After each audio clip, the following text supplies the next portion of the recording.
Agapay ng Sambayanan. Ang himpilang ito na hindi komersyal ay pag-aari at pinamamahalaan ng Far East Broadcasting Company Philippines. Ang DZAS ay may lisensya mula sa National Telecommunications Commission na may bilang BSD-0795-2017. Nagsasahimpapawid ang DZAS araw-araw sa lakas na 50 kilowatts sa 702 kHz sa AM band mula alas 4:35 ng umaga hanggang alas 12 ng hating gabi.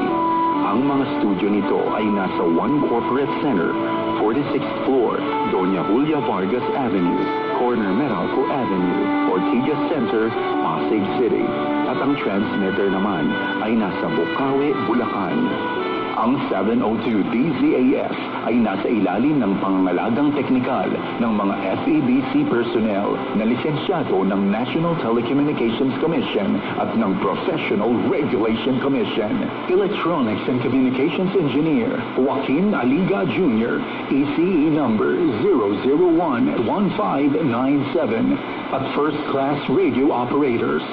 Elizalde Aramay, NTC number 17-1PNCR-268486. Eduardo Balyad, NTC number 97-1-PHN-19888.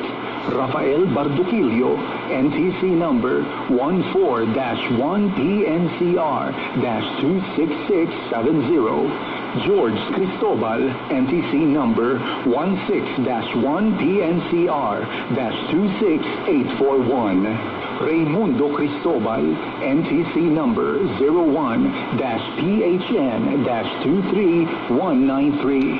Christopher D. Molina, NTC number 22-1PHN-27143 at JVC Tabwa, NTC number 15-1PNCR-26813. Maraming salamat sa pakikinig. Ito ang 702 DZAS, Agapay ng Sambayanan. Mga kababayan, ang pambansang awit ng Republika ng Pilipinas.